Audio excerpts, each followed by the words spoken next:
Hello students, good morning. कैसे हो आप सब? स्टडी कैसी चल रही है आपकी? आई होप आप सब लोग अच्छे हो और आपकी स्टडी भी बहुत अच्छी चल रही होगी। ठीक है, सब कुछ समझ में आता है ना? Try to understand everything properly. Okay, so let's start our science lecture. Myself Meera Rawal again welcome you all in my class.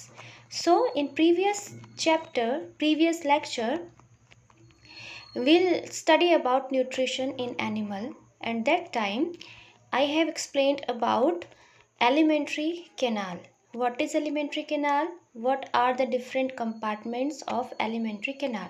So I'm talking about digestion in humans. Now we'll study about digestion in humans. इसके पहले हमने other animals के बारे में थोड़ा बहुत पढ़ा था। अभी हम ह्यूमंस के ऊपर पर्टिकुलर आ गए हैं। Particularly we'll study about digestion in human beings. Okay, so I have told you about alimentary canal. What is alimentary canal? Pathway of digestive system. जो ह्यूमंस का डाइजेस्टिव सिस्टम है, जहाँ से फूड एंटर करता है and जहाँ से exit करता है, उसके बीच में जहाँ जहाँ तक वो जर्नी है फूड की, उसे बोलते हैं हम alimentary canal. And digestion is not a short process, it is a very long process, and the pathway is also very long. So this pathway is called alimentary canal, and as I told you before that alimentary canal also divided into different compartments, various compartments like buccal cavity, then food pipe or esophagus, then stomach. What is this? ये क्या है? Food is going in these organs. ठीक है, so first buccal cavity, then it will go into food pipe, then stomach, then in the small intestine, then large intestine, ending in the rectum and anus. ठीक है, so it is very long as I told you, and these parts together form the alimentary canal, and it is also called digestive tract. So, and it is not true if I tell to you that food जो है वो starting में ही पूरा complete digest हो जाता है, then it is not true. So in this long pathway food will digest partially, step by step. ठीक है ना, स्टेप बाय स्टेप जो होगा वो फूड डाइजेस्ट होगा. स्टार्टिंग में पूरा फूड डाइजेस्ट होगा या फिर लास्ट में डाइजेस्ट होगा, ऐसा नहीं है. कुछ पार्ट स्टार्टिंग में डाइजेस्ट होना शुरू होगा, उसके बाद धीरे धीरे it is a slow process. And one more thing you have to remember that what is digestion. तो मैंने पहले ही आपको बताया डाइजेशन क्या होता है, break down of complex molecule into simpler form. So this break down take little bit time. ठीक है, little time it will take. So this is a long reaction, long pathway, and साथ ही साथ क्या है, it is a chemical reactions also. So now we'll study one by one about alimentary canal, compartments of alimentary canal. So first of all, first organ is the mouth or buccal cavity. Mouth, as we know, food enter कहाँ से enter करता है? In our body from the mouth. सबसे पहले आप अपने हाथ से फूड लेते हो, कहाँ पे जाता है वो, कहाँ खाते हो? With the help of hand into your body. कहाँ से खाते हो आप? माउथ से खाते हो, थ्रू माउथ. ठीक है, तो माउथ को जो पूरा सिर्फ माउथ, इतना मुंह जो है, लिप्स के बाद मुंह है जो आपका, आपने वहाँ फूड डाला, इतने को आप स्टडी नहीं करेंगे. यहाँ पूरी बकल कैविटी, माउथ के अंदर जितने भी पार्ट है, it is called buccal cavity. And this process, which process? The process of taking food in to the body is called ingestion. This you have to remember.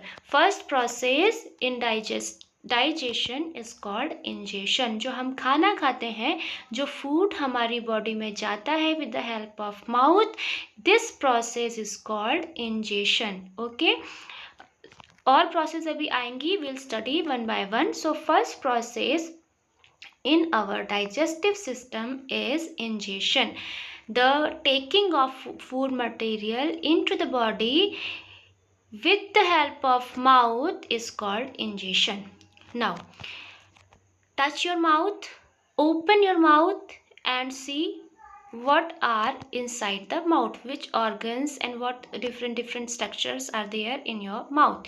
So easily you can see, after lips open your mouth, you can see different type of teeth and tongue inside the buccal cavity. ठीक है ना, तो आपको क्या दिखाई दिया। और and one more thing, this you know, खाना आप जब खाते हो उसके बाद क्या करते हो, यू स्टार्ट च्यूइंग, चबाना स्टार्ट करते हो, देन उसके बाद उसे निकलते हो। ठीक है ना, तो चबाते किससे हम, with the help of teeth. So different teeths are present inside our buccal cavity. And आप टच करके देखो अपने टीथ को, नीचे क्या होता है, गम होता है, उसके अंदर रूट होती है। ठीक है ना, तो each tooth is rooted in a separate socket in the gums. Gums क्या होते हैं, जो मसूड़े होते हैं उसे बोलते हैं। एंड दोनों, जो हमारा अपर जो है और लोअर जो है, उसमें टीथ जो होते हैं वो फिक्स होते हैं। And our teeth vary in appearance. Now touch your teeth. क्या सारे teeth look like same, or can you feel it is same? No, it is different shape, and according to the function, shapes are different. How? I will explain. ठीक है, so first of all understand your teeth and the shapes of teeth. Now activity, in activity 2.2, this we have to do. This is very simple activity. About this I was telling to you, यही activity है। So first of all what you have to do, wash your hands. Washing is very necessary in this time, in every time. जब भी आप कहीं पर भी अपने internal organs में टच कर रहे हो, तो first of all you have to wash your hands. Okay, so first of all क्या करना है आपको, wash your hands. Then look in to the mirror, mirror के सामने खड़े हो जाओ, stand in front of mirror and count your teeth. Okay, so कैसे काउंट करना है, with the help of your index finger and feel the teeth. Feel करो और उसके बाद उसे काउंट करो। Everything is written here. Now you have to observe that how many kinds of teeth could you find. So you can feel, you can see easily different types of teeth. Now take a piece of an apple or bread or something else you can take, जो भी आप खाने का सामान ले सकते हो. Then you have to observe that which teeth do you use for biting and cutting, and what, and which ones for piercing and tearing. So listen, one more thing is important, you have to observe. आपको ये ध्यान रखना है, आपको ये understand करना है कि जब when you are taking your food, when you are eating, then so many processes are going on. चबाते भी हो, कट भी करते हो उसे, फिर क्या करते हो उसे, और बाइट भी करते हो, तो बहुत सारी प्रोसेस साथ साथ चलती रहती हैं। तो ग्राइंड भी करते हो, ग्राइंडिंग हो रही है, च्यूइंग हो रहा है, टीयरिंग हो रहा है, पियर्सिंग हो रहा है, so many things, so many processes are there which are done by our teeths. So this diagram, सबसे पहले आप ये डायग्राम देखो और अपने टीथ्स को टच करके देखो। इसी टाइप के हैं आपके टीथ, ठीक है। नाउ काउंट करो कितने यहाँ पर, 1 2 3 4 5 6 7 8 9 10 11 12 13 14 15 16 टीथ्स आर देयर, बट अपने मुंह में देखो तुम्हारे 16 नहीं होंगे। ठीक है, क्यों नहीं होंगे, उसका reason I will explain letter, but here you can see types of teeth, arrangement of teeth and different type of teeth. So first of all touch your front teeth, जो फ्रंट में आपके टीथ हैं, कोई भी अपर jaw या lower jaw, किसी को भी टच कर सकते हो। तो सामने वाले जो टीथ हैं बाइटिंग के काम आते हैं, दैट इज कॉल्ड इंसीजर। ठीक है, सामने के जो दो टीथ हैं, एक जॉ की बात कर रही हूँ, दोनों मिलाओगे तो वो 4 हो जाएंगे, तो हम हाफ की बात कर रहे हैं अभी। ठीक है, तो सबसे पहले क्या करना है, आपको टच करके देखना है। तो टच करो, फ्रंट वाले 2 टीथ जो हैं ये किसके काम आते हैं, जब भी कोई एप्पल आप खाते हो तो सामने के फ्रंट टीथ से ही उसे कट करते हो ना। ठीक है, जो भी मैं बोल रही हूँ ये आपको अपने ऊपर फॉलो करना है, सोचना है कि आप ऐसा करते हो कि नहीं करते हो। सिंपल फूड आपने कुछ भी लिया, एक बाइट लिया, तो किससे कट करते हो, फ्रंट वाले टीथ से कट करते हैं हम। Okay, so this front teeth are called incisor. Okay, अब इसके साइड में टच करो, साइड में आपको एक नुकीला सा दांत टच करने पे पता चल जाएगा, दोनों साइड होगा। ठीक है, इंसीजर के दोनों साइड होंगे, तो उसे देखो 2 होंगे। ठीक है, तो ये थोड़े नुकीले से होते हैं। अब नुकीली चीज़ किस काम आती है, तो पियर्सिंग के काम आती है। कोई भी चीज़ खींचनी है, चीड़ फाड़ करनी है तो उसके काम आता है। अभी जैसे जो एनिमल्स में देखो आप, जो एनिमल्स जो कार्निवोर्स जो होते हैं, जैसे कि सपोज आप डॉग को ही देख लो, लायंस को देख लो, उनके कैनाइन बहुत बड़े बड़े होते हैं। क्यों?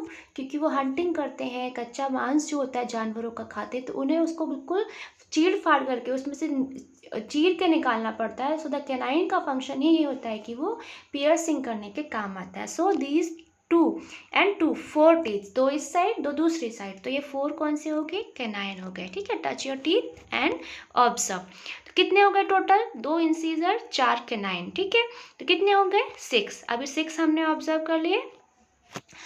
अब उसके साइड में देखो क्या होता है, दाढ़ कहते हैं हमें, जिसके हम ग्राइंडिंग चबाते हैं, जो हम खाना किसकी हेल्प से करते हैं? दाढ़ की हेल्प से। तो दो होते हैं दोनों साइड, इन्हें बोलते हैं प्रीमोलर। ठीक है, क्या बोलते हैं? प्रीमोलर। तो 4 हो गई ये, 2 इंसीजर, 4 कैनाइन एंड 4 प्रीमोलर। ठीक है, प्रीमोलर का काम क्या होता है? ग्राइंडिंग होता है। अब उसके बाद जो होता है, और टच करो तो 3 होती हैं। आपके मुंह में 3 नहीं होंगी, तो जो 3 होते हैं ये होता है मोलर। ये भी दाढ़ होती है। लास्ट की, जो सबसे लास्ट की का मोलर है, उसे बोलते हैं अकल दाढ़, विजडम टूथ। कहते हैं ना अकल दाढ़ नहीं आई अभी तक, तो वो लास्ट का जो होता है वो विजडम टूथ कहलाता है, और ये होता है मोलर। तो प्री मोलर एंड मोलर ये दोनों जो होते हैं वो ग्राइंडिंग के काम आते हैं। And the function of canine is piercing and the function of incisor is biting and cutting. This you have to learn, remember, ये याद रखना है आपको, भूलना नहीं है। Again I repeat, incisor first 2, एक जॉ की बात कर रहे हैं, first 2 in front of your mouth it is present, and the function of incisor is to biting and cutting. Then 2 canine are present and the function is piercing of food. जैसे अगर आपको sugar cane खाना है, गन्ना खाना है, then you have to use your canine. Canine की help से आप उसे गन्ने को, शुगर केन को छीलेंगे। ठीक है, तो ये आप करके भी देख सकते हो। कोई भी चीज़ आपको छीलनी है अगर, तो आप कैनाइन की हेल्प से करते हो। देन ग्राइंडिंग के लिए premolar, 2 premolar means 4 premolar and 3 6 molars are present in a adult human. ठीक है, यहाँ अडल्ट क्यों बोला मैंने? क्योंकि एक अडल्ट में 32 टूथ्स होते। देखो यहाँ टोटल 16 हो गया, तो एक जॉ में 16 एंड अपर जॉ में 16, टोटल नंबर ऑफ 32। ओके, तो ये अडल्ट का अरेंजमेंट ऐसा होता है, 3 मोलर्स होते हैं। बट जो छोटे बच्चे होते हैं, ठीक है, जो किड्स होते हैं, उनमें 32 नहीं होते हैं, उनमें 28 होते हैं। जो 4 है लास्ट के, 2 मोलर जो हैं वो नहीं होते, 4 जो है वो नहीं होते। ठीक है, तो उनमें कितने होते हैं? 28। तो मतलब 4 नहीं होते मीन्स क्या हो गया? मोलर जो है ऊपर से 2, नीचे से 2, एक लास्ट का जो अकल दाढ़ है वो नहीं आती है। ठीक है, तो कितने हो गए? 28 हो गए। ठीक है, 4 कम कर दो, दोनों में मिला के एक चारों कम कर दो, ऊपर का और नीचे का। ठीक है, तो ये हो गया आपका टूथ का अरेंजमेंट।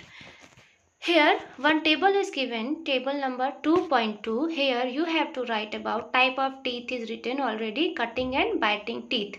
तो यहाँ पर function के according लिखा हुआ है। कटिंग एंड बाइटिंग जो करता है, पियर्सिंग एंड टीयरिंग चीड़ फाड़ के जो काम आता है, च्यूइंग एंड ग्राइंडिंग चबाने के और ग्राइंड करने के। अब you have to write about number of teeth present in your lower and upper jaw. आपको अपने लोअर एंड अपर जॉ का लिखना है। ठीक है, देन ऐसे इसकी टोटलिंग की जाती है। तो कटिंग एंड बाइटिंग किस में कौन करता है? तो इंसीजर करता है। लोअर जॉ में कितने हैं? 2, अपर में 2, टोटल कितने हो गए? 4 हो गए। ठीक है, पियर्सिंग एंड टीयरिंग कौन करता है? कैनाइन करता है। तो लोअर जॉ में कितने हैं? 4, अपर जॉ में 4, टोटल 8। ठीक है, अब च्यूइंग एंड ग्राइंडिंग टीथ में आपको मोलर और प्री मोलर के बारे में लिखना है। तो टोटल नंबर आपको पता चल जाएगा कि आपके माउथ में कितने नंबर ऑफ टीथ प्रेजेंट हैं।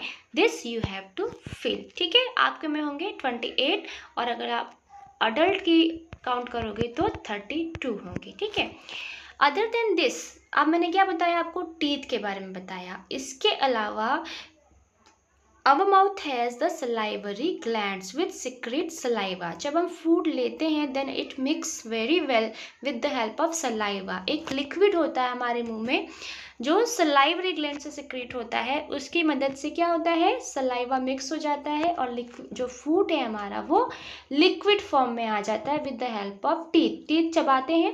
सिंपली अगर आप देखो, आपने कोई फूड लिया, उसको सिर्फ ग्राइंड कर रहे हो without the help of any liquid, तो ये कोई लिक्विड फॉर्म में नहीं आएगा. ठीक है. अगर आप कोई भी चीज़ मिक्सर में मिक्स करते हो तो उसमें पानी मिक्स करते हो तो वो बनता है लिक्विड फॉर्म में. Same here.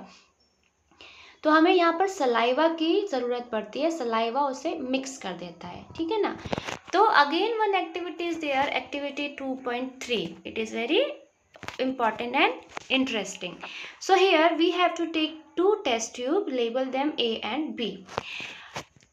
In test tube A put 1 teaspoonful, देखो यहाँ लिखा हुआ है. ठीक है. टीस्पूनफुल क्या लेना है, हमें बॉइल्ड राइस लेना है.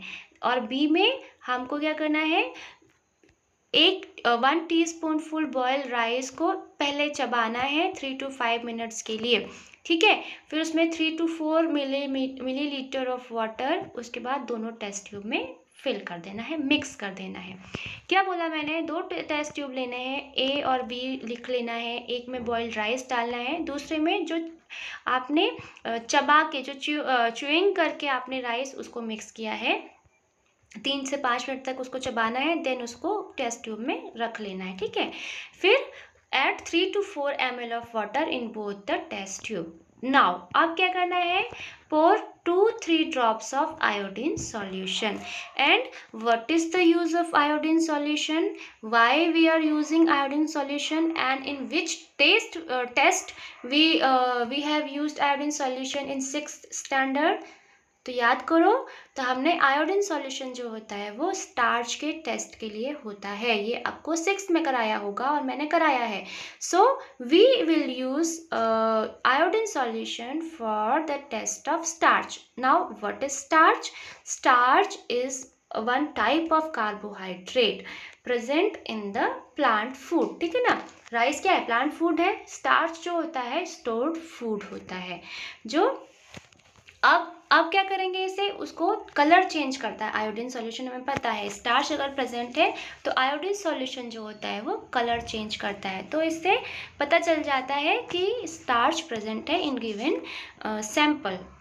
सो अब तो इसमें क्या होगा, हमने जब हम स्टार्च क्या है, कॉम्प्लेक्स है. ठीक है ना. फूड का जो कॉम्प्लेक्स फॉर्म है स्टार्च, क्योंकि प्लांट में वो उसी फॉर्म में स्टोर रहता है. एंड मैंने क्या बोला, as I told you, digestion is the process in which complex molecule break down into simpler form. It means what, अगर आपने चबाया है एंड सलाइवा उसमें मिक्स हो गई है, इट मीन्स जो कॉम्प्लेक्स फॉर्म है, इट मीन्स स्टार्च जो है वो सिंपलर फॉर्म में ब्रेक डाउन हो गया होगा. स्टार्च का सिंपलर फॉर्म क्या होता है, शुगर. ठीक है. तो इट मीन्स क्या हुआ, जो राइस है उसमें स्टार्च उसी फॉर्म में प्रेजेंट है, बट जो चबा के हमने राइस डाला है उसमें स्टार्च में सलाइवा मिक्स हो गया है, स्टार्च जो है वो ग्लूकोज में कन्वर्ट हो गया है. तो कौन से वाली टेस्ट ट्यूब स्टार्च टेस्ट देगी, ए या बी? स्टार्च किस में प्रेजेंट है, तो ए में प्रेजेंट है. That's why test tube A जो है उसका कलर चेंज हो जाएगा. यहाँ समझ में आया क्या बताया, यहाँ पर एक्शन ऑफ सलाइवा पता चला हमें. सलाइवा क्या करती है, मिक्स होके कॉम्प्लेक्स मॉलिक्यूल को सिंपलर में ब्रेक डाउन कर देती है in the mouth only. Mouth से ही डाइजेशन प्रोसेस शुरू हो जाती है. तो सबसे पहले किसका डाइजेशन शुरू हुआ, सलाइवा ने किसका डाइजेशन स्टार्ट कर दिया, स्टार्च का डाइजेशन स्टार्ट कर दिया. ठीक है. समझ में आया सबको? ठीक है. अगर नहीं समझ में आया तो फिर से एक बार इस एक्टिविटी को पढ़ना. बहुत ही सिंपल है, बहुत इजी है. ठीक है. यहाँ पर हमने क्या टेस्ट किया कि चबाने से और सलाइवा का मिक्स होने से what is the action of saliva into the food. ठीक है. अब थर्ड ऑर्गन क्या होता है हमारी बकल कैविटी में, टंग. ठीक है. टंग में कोई बोन नहीं होती, that I know, that we know. ठीक है. And what is tongue, it is a fleshy muscular organ attach at the back to the floor of a buccal cavity. With अपना मुंह खोल के आप फील करने की कोशिश करो, कहाँ देखने की कोशिश करो मिरर में कि कहाँ पर अटैच है। पूरा दिखाई नहीं पड़ेगा बट यू कैन सी कि पूरा अंदर तक जाकर वो जो टंग है वहाँ पर अटैच होती है, ठीक है। And one more thing, it is very interesting that our tongue is made up of muscles only and it is very strong। जो टंग होती है बहुत स्ट्रांग होती है, ठीक है। सपोज कभी कट लग जाता है, कभी खाते खाते दांत के नीचे भी आ जाती है टंग, या कभी अपने इंसीजर से कट जाती है, थोड़ा सा ब्लड निकलता है, लेकिन अपने आप वो हील हो जाती है, अपने आप इट कैन हील इटसेल्फ। उसे कुछ आपको मेडिसिन लगाने की ज़रूरत नहीं पड़ती है, बहुत जल्दी रिपेयर कर लेती है ये, ठीक है। And it is free at the front end can be moved in all direction. तो मूव करके देखो अपनी टंग को, क्या वो हर डायरेक्शन में मूव कर रही है? Yes it can move in all direction because it is free at the front, सामने से फ्री है। And now can you tell me what is the function of tongue? So first of all सबसे पहला function तो है कि with the help of tongue we can speak, without tongue we can not speak. तो it can help in talking, जो हम बात कर रहे हैं, जो हम बोल रहे हैं, वो किसकी हेल्प से होता है? टंग की हेल्प से होता है। अभी मैं इतनी जो बात आपको लेक्चर ले रही हूँ, आपसे बात कर रही हूँ, तो इसमें मेरा टंग बहुत मूवमेंट कर रहा है, ठीक है। आप भी बोल के देखो, तो आपका अपने टंग को पकड़ लो, अब बोल के देखो। तो without the movement of tongue you can not speak and you can not speak properly. कुछ वर्ड भले आप बोलो लेकिन फिर आप बात नहीं कर पाओगे। So this is the first function of tongue. Second function क्या होता है कि ये जो होता है टंग फूड को मिक्स करता है और ग्राइंडिंग के लिए फूड को टीथ की साइड पुश करता है, और जब वो ग्राइंड हो जाता है तो आप बकल कैविटी से इसोफेगस जो फूड पाइप है उस डायरेक्शन में पुश करता है, वहां जाने में हेल्प करता है, ठीक है ना। सो क्या हुआ? We use our tongue for talking, besides it mixes saliva with the food. Saliva कहाँ से निकलता है? सलाइवरी ग्लैंड्स कहाँ होती हैं? सो यहाँ टंग के साइड में हमारे, और जो टीथ के नीचे साइड में यहाँ पर सलाइवरी ग्लैंड्स होती हैं, उस वहाँ से सलाइवा जो है वो सेक्रीट्स होता है। तो एक फंक्शन क्या है टंग का? एक फंक्शन ये भी है, it mixes saliva with the food during chewing and help in swallowing food. कभी कभी गले में इन्फेक्शन हो जाता है, ठीक है, तो स्वेलो करने में बहुत ज़्यादा इरिटेशन होती है, दर्द होता है। तो यू कैन इमेजिन नाउ कि कितनी इजीली टंग जो होती है with the help of saliva food को अंदर पुश करती है, ठीक है। तो इसमें भी हेल्प करता है, ल्यूब्रिकेंट का काम भी कर रहा है यहाँ पर। And one more important function of tongue is, in tongue taste buds are present, ठीक है। जो आपको टेस्ट पता चलता है, किसी को खट्टा बहुत पसंद है, किसी को मीठा बहुत पसंद है। सो डिफरेंट टेस्ट हमें पता कैसे चलते हैं? How we know about taste? Because so many taste buds are present on our tongue. कहाँ पे? नीचे की साइड में होते हैं, ठीक है। उन्हीं की वजह से क्या होता है, हमें डिफरेंट टेस्ट पता चलते हैं। If taste buds are not there तो हमें सारे टेस्ट जो है वो एक जैसे लगेंगे, कोई भी टेस्ट नहीं पता चलेगा। तो एक इम्पॉर्टेंट फंक्शन क्या हो गया टंग का, कि टंग की वजह से ही, टेस्ट बर्ड्स की वजह से ही हमें इतने सारे टेस्ट जो है, खट्टा मीठा नमकीन कड़वा, पता चलता है, ठीक है।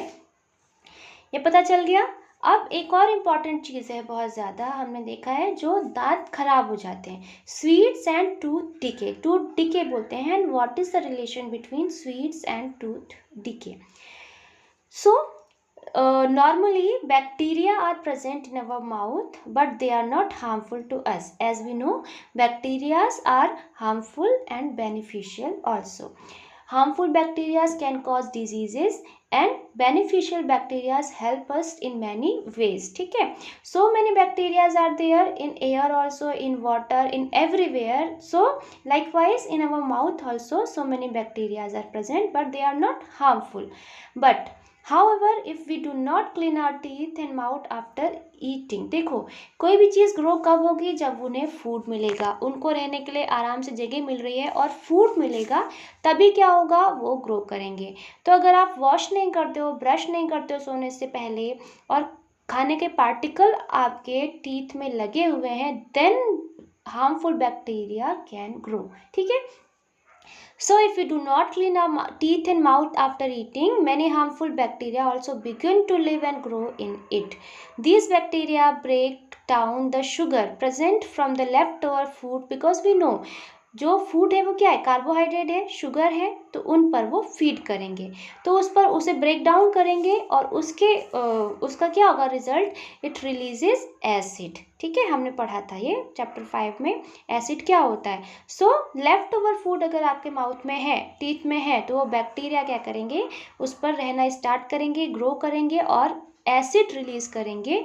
ये एसिड जो होगा it gradually damage the teeth and this is called tooth decay, दांत जो सड़ता है वो इसे कहते हैं। ठीक है, and if it is not treated in time it causes severe toothache and in extreme cases result in tooth loss.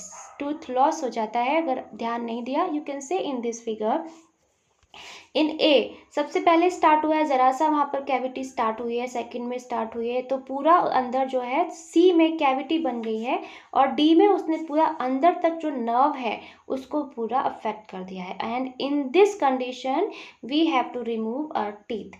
इसके सी कंडीशन में क्या होगा, रूट कैनाल ट्रीटमेंट होता है, उससे आप बचा सकते हो टीथ को। बट अगर इन्फेक्शन नर्व्स तक पहुंच जाता है, डी तक, डी जो आपको फिगर दिख रहा है यहाँ तक पहुंच जाएगा, then you have to remove your teeth. आपको टीथ जो टूथ लॉस होगा आपको। ठीक है, और फिर देयरफॉर क्या करना चाहिए हमें, one should clean the teeth with the brush और दातुन and dental floss at least twice a day and rinse the mouth after every meal. Okay, ये हमें करना ही चाहिए। और क्या करना चाहिए, अपनी उंगलियां हर टाइम डर्टी फिंगर्स हैं या अनवॉश्ड ऑब्जेक्ट्स को मुंह में नहीं डालना चाहिए इफ़ यू वांट कि आपके दांत सही रहें। Okay, that's all for today. So इसको अच्छे से पढ़ना है एंड समझना है और इसको फॉलो करना है, जो भी मैंने आपको बताया है उसे फॉलो करना है और समझना है। Okay okay student, so please read carefully. We'll meet again. Okay, bye. Have a nice day.